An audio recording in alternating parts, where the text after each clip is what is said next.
Okay. तो hi friends, इस video में हम लोग बात करेंगे राजस्थान की प्रमुख सभ्यताओं के बारे में।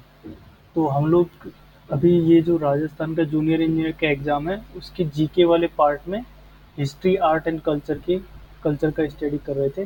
उसमें से हमने पहला टॉपिक पढ़ लिया था। पहला टॉपिक जो था राजस्थान इतिहास के प्रमुख स्रोत, वो हमने पढ़ लिया था।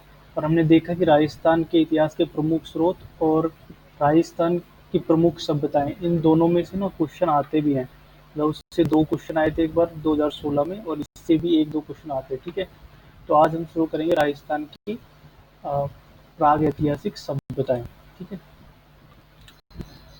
तो राजस्थान की जो सभ्यताएं हैं उनमें से जो इम्पोर्टेंट है उसको हम थोड़ा डेप्थ में पढ़ेंगे। बाकी जो है वो रट्टा मार चीज़ें हैं। और मेनली जो क्वेश्चन आते हैं वो ऐसे आते हैं कि कौन सी नदी के किनारे हैं, कौन से शहर के पास में है। तो वो सब रट्टा मारना ही पड़ेगा। ठीक है, उसको समझने का कोई और तरीका है नहीं। तो सबसे पहली जो राजस्थान की सबसे इम्पोर्टेंट सभ्यता है, जो इंडस वैली सिविलाइजेशन का पार्ट है, वो है कालीबंगा सभ्यता। ठीक है, तो कालीबंगा, काली बंगल मतलब काला जो वो होता है, कंगन जो होता है, उससे रिलेटेड ये इसका नाम जो है वो उससे रिलेटेड है। ठीक है, ये कौन सी नदी के किनारे है? सरस्वती, वर्तमान में जिसको घग्गर रिवर कहते हैं। ठीक है, इसके खोजकर्ता का नाम याद रखना है, अमलानंद घोष। खोजकर्ता अमलानंद घोष है, लेकिन उत्खननकर्ता जो है इसके वो बीबी लाल और बी के थापर। ठीक है, तो ये दोनों नाम याद रखना है। यहाँ पे क्या क्या साक्ष्य मिले हैं?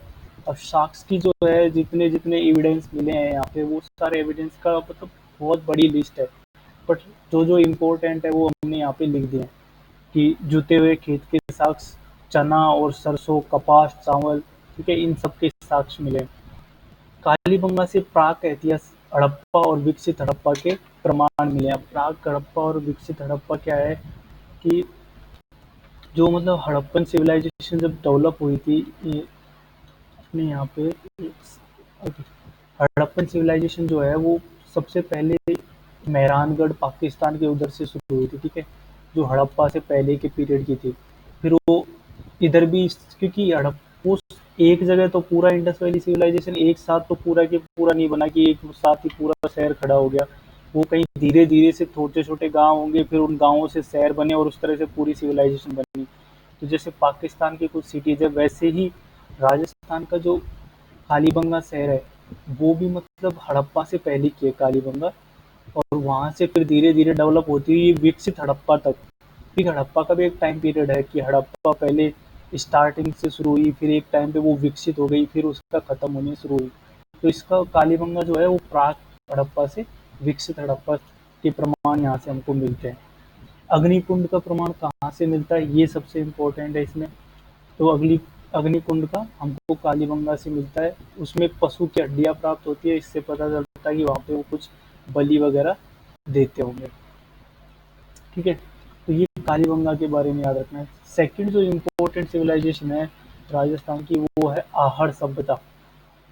आहड़ या बनास सभ्यता, ये कहाँ पे है? ये उदयपुर में है। ठीक है, तो ये सब ऐसा ही है, मतलब ये इनमें कोई कुछ समझा नहीं सकता, और ये इतना इंटरेस्टिंग पार्ट भी नहीं है कि इसको कोई भी मज़ेदार नहीं बना सकता कि पढ़ाते पढ़ाते कुछ अच्छा इसमें बताए, क्योंकि ये सब तो रट्टा मारना है ही। ठीक है, ये उदयपुर में है। ये आयड़ और बेचड़ नदी के किनारे। अब आयड़ बेचड़ ये सब नदियाँ जो है, अभी अगर याद नहीं होता, इतना याद हो जाता है कि उदयपुर आयड़ बेचड़ है। बाद में ये ज्योग्राफी जब पढ़ेंगे तो उसमें तो ये सारी नदियाँ इतनी डेप्थ में पढ़नी पड़ेगी ना, बाद में ये ऐसे ही याद हो जाएगा। यहाँ यार हड़प्पा, ये जो आहड़ सभ्यता है, ये बेचड़ नदी के तट पर है। इसके खोजकर्ता कौन है? अक्षय कीर्ति। खोजकर्ता जो है वो उसके ज़्यादा इम्पोर्टेंट है बजाय इसके। ठीक है, तो वो अगर वो याद रहे तो सही है, ये नहीं भी याद होंगे तो चलेंगे। अक्षय कीर्ति व्यास, उत्खननकर्ता आर सी अग्रवाल, और एच डी सांकलिया। ठीक है, यहाँ पे क्या मिला है? यहाँ पे गॉड अपोलो के इमेज के यूनानी मुद्राएं मिली है, मतलब यूनान के साथ इनका बिजनेस चलता था। ये वाला पॉइंट इम्पोर्टेंट है। ब्लैक और रेड पोट्री मिली है, मतलब इस यहाँ पे मटके मिले हैं ब्लैक और रेड, जिनको बोलते हैं गोरे और कोट। क्वेश्चन ऐसे बना सकते हैं कि गोरे और कोट क्या है? आड़ सभ्यता से रिलेटेड गोरे और कोट क्या है? घोड़ों के नाम, कुछ भी बोल सकते हैं, मकान, एरियो के नाम, जगह क्षेत्रों के नाम। तो ये क्षेत्र का नाम नहीं है, ये वहाँ पे जो पोटरी मिली है ब्लैक और रेड पोटरी, उसका नाम है, ठीक है, उनको बोलते हैं। इसका और भी नाम क्या है, इसके एंशियंट नाम है अघाटपुर, ठीक है। लोकल जो लोग हैं वहाँ के, जो वो इसको धूलकोट बोलते हैं, ठीक है। इसके और भी नाम है, जैसे ताम्रनगरी भी बोलते हैं, मृतकों का टीला तो पूरी इंडस वैली सिविलाइजेशन को बोलते हैं, ठीक है। तो इसका मृतकों का टीला, ताम्रनगरी, अघाटपुर, धूलकोट, ये सब इसी के नाम है। आहड़ सभ्यता के बाकी और भी सोर्स है, मतलब कि बाकी और भी केंद्र है।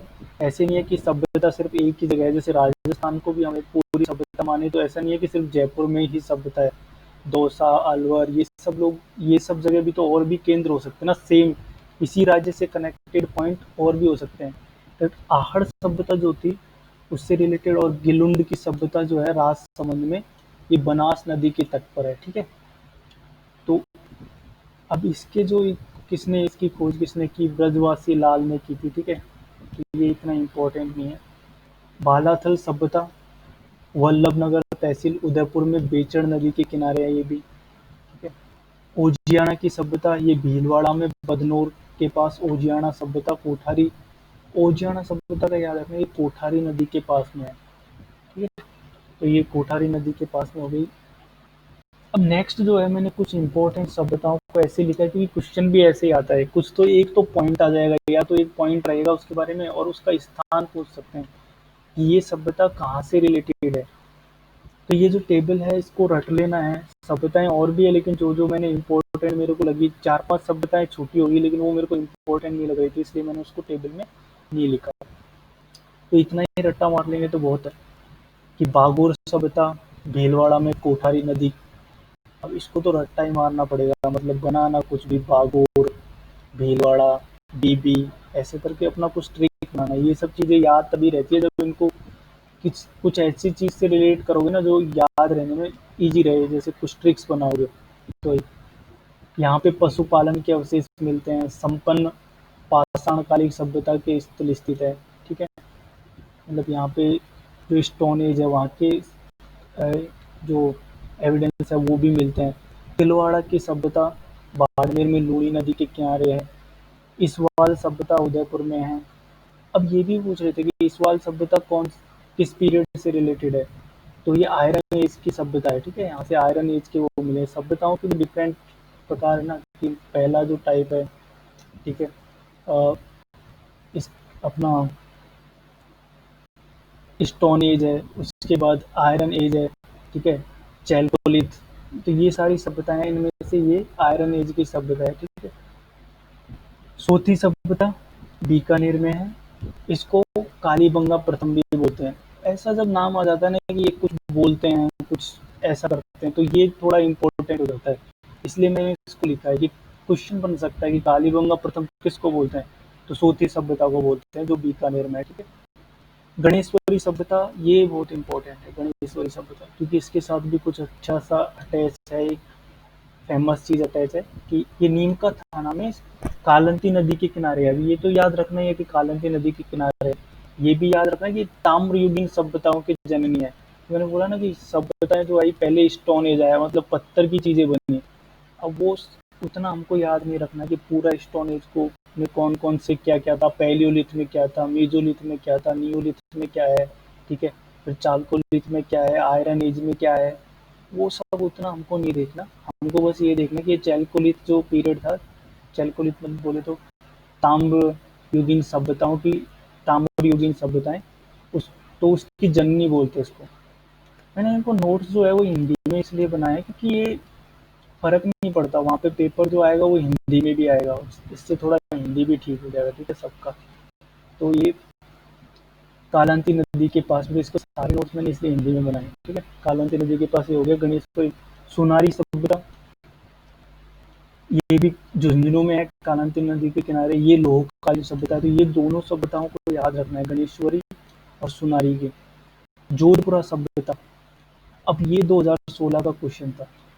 2016 में ये क्वेश्चन आया था कि जो जोधपुरा सभ्यता है वो कौन, ऐसे पूछा था क्वेश्चन, ये था कि साबी नदी के किनारे कौन सी सभ्यता है। अब होती तो अपने आसपास ही है, लेकिन हमको पता नहीं रहता। जयपुर में साबी नदी है, उसके पास में जोधपुर सभ्यता है, ठीक है? लेकिन ये रट लेना है कि अब ये तो चलो फिर भी आएगा कि नहीं आएगा, एक बार आ चुका, पर आप भी रिपीट भी हो सकता है ना, कोई वो नहीं है, ठीक है? तिपटिया तिपटिया सभ्यता कोटा में है। रंग महल की सभ्यता, ये भी इम्पोर्टेंट है, हनुमानगढ़ गग्गर नदी। कनिष्क प्रथम और कनिष्क तृतीय की मुद्राएं यहाँ पे मिली है, ठीक है? गुरु शिष्य की मूर्ति कहाँ पे मिली है, तो ये याद रखना, रंग महल सभ्यता से। उसके बाद रेड का एक इम्पोर्टेंट चीज क्या है, रेड सभ्यता के बारे में, इसको राजस्थान का टाटा नगर कहते हैं, ठीक है? क्यों कहते हैं टाटा नगर? टाटा नगर, अब ये नहीं रटना है कि टाटा नगर क्यों, वो सीधा समझ में आ जाएगा कि सिक्के हैं, मतलब यहाँ पे बहुत सारे सिक्के मिले हैं, मतलब सिक्के किसके पास सबसे ज्यादा होंगे, रतन टाटा के पास। तो मतलब रतन टाटा मतलब टाटा पैसे वाला, ठीक है? तो वो एक तरह से, तो यहाँ पे बहुत सारे सिक्कों का भंडार मिला है, इसलिए इसको टाटा नगर कहते हैं, ठीक है? उसके बाद नलियासर सभ्यता, ये सांबर जयपुर के पास में है। गद्रड़ा सभ्यता, ये छाजा नदी बूंदी में है। यहाँ पे राइडर रॉक पेंटिंग है, ठीक है? पत्थर के ऊपर कुछ पेंटिंग्स बनी हुई है गरदड़ा में। तो ये कुछ इम्पोर्टेंट इम्पोर्टेंट पॉइंट है, ये याद रखने, ठीक है? तो यहीं तक था ये लेक्चर। ओके, सो नेक्स्ट, अभी ये हमारा सभ्यताओं का हो गया। नेक्स्ट जो लेक्चर है उसमें हम लोग डिस्कस करेंगे राजस्थान के प्रमुख राजवंश और उनकी उपलब्धियां, क्योंकि ये काफ़ी इंटरेस्टिंग भी है, और इसमें मतलब राजाओं की लड़ाई वड़ाई की कहानी है यहाँ पे। अभी तक तो क्या था, सभ्यता है तो है, उसमें कोई कुछ कर नहीं सकता, रट्टा मारना पड़ेगा, लेकिन यहाँ पे समझना भी पड़ेगा। तो इसको हम थोड़ा ऐसे सिस्टमेटिक नोट्स में बनाऊंगा कि इसमें आराम से इसको समझा जा सके, ठीक है? ओके, ये लेक्चर यहीं पे ख़त्म करते हैं। ये वीडियो अगर डाउनलोड, मतलब ये फाइल अगर डाउनलोड करनी है तो जो टेलीग्राम लिंक मैंने दिया है उससे डाउनलोड कर लेना।